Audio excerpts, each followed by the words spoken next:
Olá, meus amados irmãos, tudo bem com vocês? Espero que tudo esteja bem. Estamos aqui com mais um vídeo dos nossos canais do YouTube. Seja bem-vindo.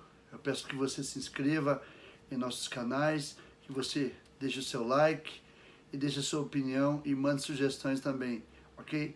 Fique conosco, porque hoje nós trataremos de um tema muito importante, essencial para a igreja, que é missões. Tem um texto que nos fala tremendamente a respeito de missões e que eu gosto muito de me apegar com ele, de meditar nele.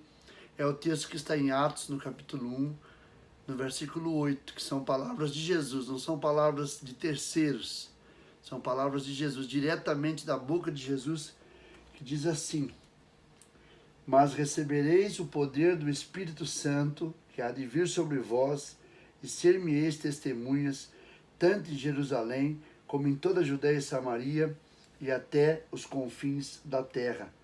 A primeira coisa que eu quero dizer para você, meu amado que está assistindo esse vídeo, que missões não é uma opção para a igreja, é uma ordem de Jesus. Vocês sabem que quando Jesus usou essa expressão, ide por todo mundo, ele, no original grego, significa uma ação contínua. Ide por todo mundo é sempre ir, é continuar indo, aliás. Então a pergunta que eu faço: por que tantas pessoas têm ideias equivocadas sobre missões? E é sobre esse tema de pensamentos equivocados a respeito de missões por parte de muitos membros, ou da maioria dos membros das igrejas cristãs, é que quando a gente lê aqui Atos, no capítulo 1, versículo 8, a gente vê algo que está acontecendo simultaneamente, ou que deve acontecer simultaneamente. Então Jesus, ele diz assim, que a igreja receberia poder para quê? Para sapatear, para falar línguas, para formar uma multidão de adeptos, né? Hoje, o que nós estamos vendo nas igrejas não são discípulos, são adeptos. Como tem adepto de seita, adepto de rock, hoje tem adepto de ministérios. Então, tem muita gente que está indo para as igrejas, sabe por quê? Porque ele chega lá e vê um ministério grande, muita comunidade, assentos espetaculares, vídeo para todo lado, enfim, todo esse tipo de parafernália que o diabo tem preparado para as pessoas. Então a pessoa chega lá e vê esse tipo de situação e diz: opa, aqui é o meu lugar, né? Aqui, como aquele homem lá que estava cheio de riqueza e dizendo assim: ó alma, descansa, né?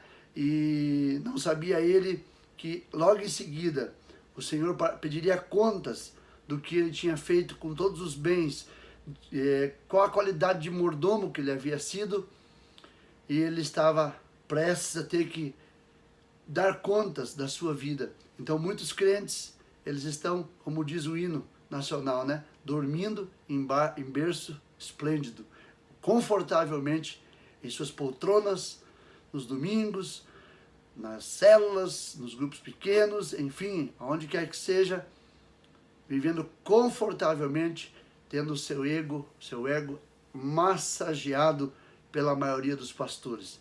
Então, nós receberemos poder para quê? Para ser testemunhas de Jesus. E onde ser testemunho de Jesus? Aqui eu vou dizer para você o primeiro equívoco terrível. O diabo tem colocado no coração de muita gente esse equívoco. É o Satanás, é o diabo que tem colocado, e as pessoas têm dado ouvido. Aquele pensamento seguinte: que eu preciso ganhar o meu bairro, a minha vila, a minha cidade para Jesus, para depois alcançar outros povos. Se você está pensando assim, você caiu na artimanha de Satanás. Você não entende 1 milímetro do que Jesus falou aqui. Ele disse: ser-me-eis testemunhas,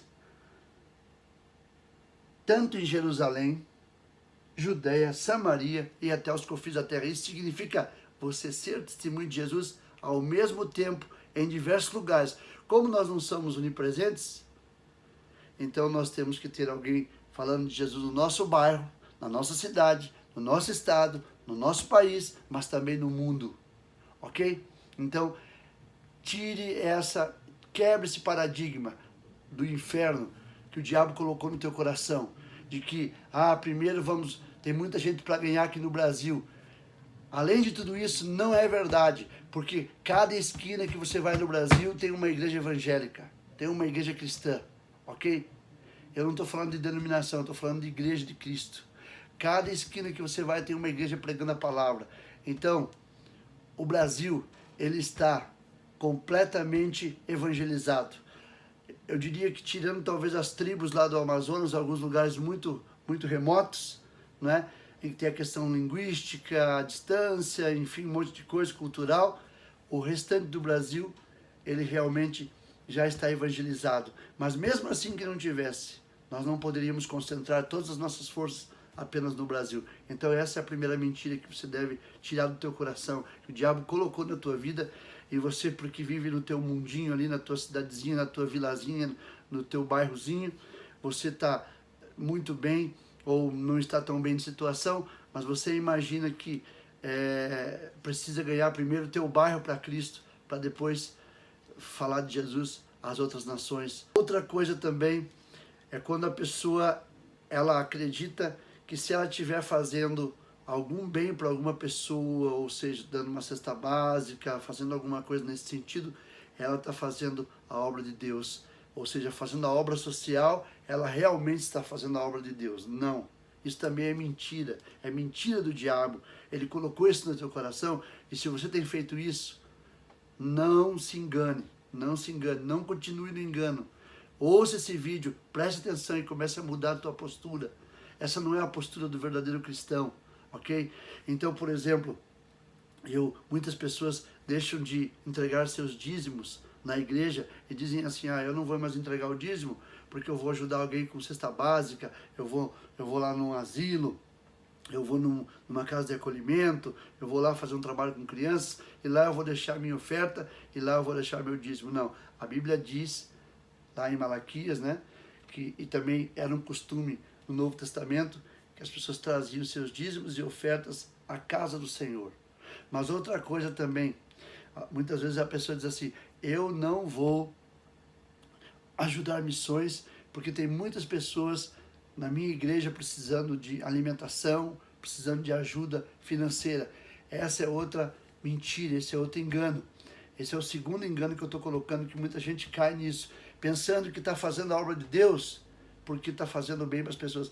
Eu gosto de lembrar daquele texto de Jesus, quando seus discípulos o perguntam sobre algumas coisas, ele diz assim, num contexto a respeito dos pobres, dos necessitados, que vinham até Jesus pedir ajuda, ele dizia assim, os pobres vocês sempre terão com vocês. Por que Jesus falou isso?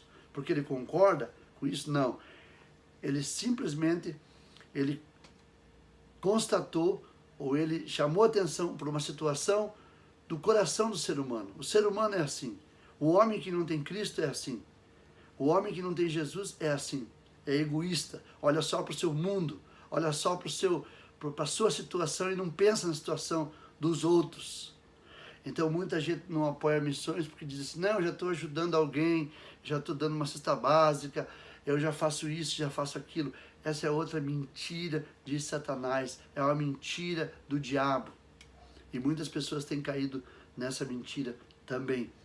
Esse é o segundo aspecto, eu só quero repetir o segundo aspecto. O pensamento de que se nós estivermos ajudando alguém financeiramente, se nós estivermos ajudando alguém com uma cesta básica, ou até com 100 cestas básicas, nós podemos deixar de fazer missões, porque nós já estamos fazendo aquilo que nos cabe. Não, não.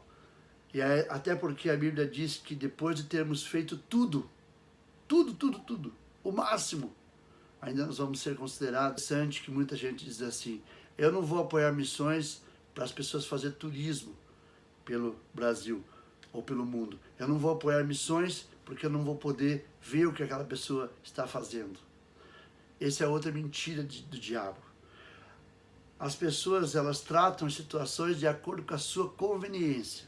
Por exemplo, se a pessoa entrega seu dízimo, ela diz o seguinte, bom, a minha parte eu fiz, eu entrego meu dízimo, e aquilo que o pastor ou a igreja fizer com o dízimo, eles vão ter que responder diante de Deus. Então, por que no que diz respeito a missões você quer agir de maneira diferente? Você quer fazer uma outra coisa que você não faz com relação à igreja?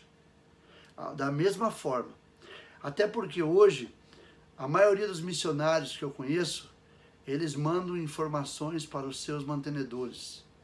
Eles mostram resultados para os seus mantenedores.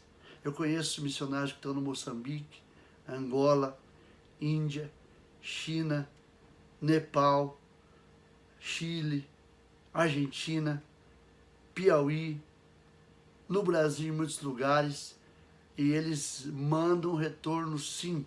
Eles dão retorno do trabalho e eles mandam para a gente e falando daquilo que eles estão fazendo, daquilo que eles estão realizando.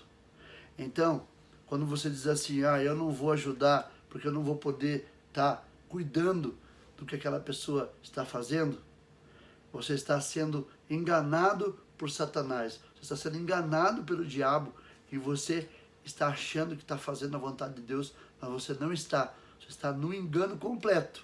Você está sendo completamente enganado. Enquanto isso, há muitos missionários precisando de ajuda e você não os tem ajudado porque você é egoísta, porque você pensa somente em você mesmo. Se fosse o teu filho que estivesse lá no campo missionário, você estaria fazendo de tudo para ajudá-lo. Mas sabe que pode não ser o teu filho, mas é um irmão em Cristo. E a família de Jesus, ela é mais importante do que a família de sangue. Jesus, uma certa feita, ele disse que os familiares dele eram aqueles que faziam a vontade do Senhor. Então, não caia nessa mentira do diabo, de que você não vai poder estar fiscalizando o missionário e por isso você não vai ajudar, você não vai abençoar a obra missionária. Tire esse nome de Jesus do teu coração. Comece a ajudar um missionário hoje, comece a ajudar a obra missionária hoje. Não deixe para amanhã o que você pode fazer no dia de hoje. Jamais vou fazer outros vídeos sobre isso, mas mais um equívoco que muita gente comete é o seguinte, é ajudar a obra de Deus para ter ibope. Isso é uma das coisas mais terríveis na Igreja de Cristo. Então, geralmente, aqueles que já estão recebendo ajuda são os que mais vão receber ajuda. Porque normalmente, aqueles obreiros ou aquelas agências missionárias que fazem muita propaganda, muito alarde. Porém, na prática, se você for atrás do que eles estão fazendo, eles vão estar fazendo muito pouco. Ou não vão estar fazendo aquilo que deveriam fazer se você colocar o apoio que eles estão tendo. Muitos pastores e muitas igrejas, eles gostam de apoiar esse tipo de missão. Eu não estou falando contra essas missões. Elas são importantes, muitas delas estão na visão, mas muitas delas já saíram da visão há muito tempo. E sabe por que muitos pastores gostam de apoiar esse tipo de missão? Porque esse tipo de missão dá ibope. Esse tipo de missão vai colocar o pastor num patamar elevado de influência. E infelizmente, meus irmãos, isso é completamente diabólico. Então muitas vezes deixe de se apoiar um missionário que está lá lutando sozinho no campo e vai apoiar uma entidade, uma missão. Simplesmente porque ao invés de estar preocupado com o reino, está preocupado com o seu império. Tem muitos pastores nas nossas denominações que eles não estão construindo o reino de Deus. Eles querem construir o seu império. E como eles são os senhores feudais dos seus impérios, então eles fazem aquilo que lhes dá na cabeça. Mentem. A mentira, meus irmãos, dentro do ministério está sendo algo corriqueiro. Eles fazem as coisas para dar ibope, fazem as coisas para se aparecer. E aí surge no seio da igreja pessoas agindo dessa mesma forma, do mesmo jeito, seguindo o exemplo dos seus pastores, certo? E aí vem aquela conversa fiada, que diz assim, essa pessoa aqui a gente não vai ajudar, aquela pessoa a gente não vai apoiar, aquele outro também não, porque não estão dentro da nossa visão. Sabe qual é a visão que nós temos que obedecer? É a palavra de Deus. visão do homem. Eu quero estar fora da visão do homem. Eu quero estar dentro da visão de Deus. Certo? É o que nós temos visto. Infelizmente, com missões, é exatamente essas situações que eu acabei de apontar e outras mais que eu poderia citar hoje. Então, eu faço desafio para você. Saia dessa situação de engano, de mentira. Ok? Saia dessa situação de engano. Siga a palavra de Deus, que diz que nós temos que pregar o Evangelho simultaneamente em Jerusalém, Samaria, Judeia e até os confins da terra. A minha oração é que Deus mude o teu coração e a partir de hoje você comece a investir realmente naqueles obreiros que estão preocupados em edificar não um império, mas em edificar, junto com o Espírito Santo, o reino de Deus. Deus te abençoe, meu amado.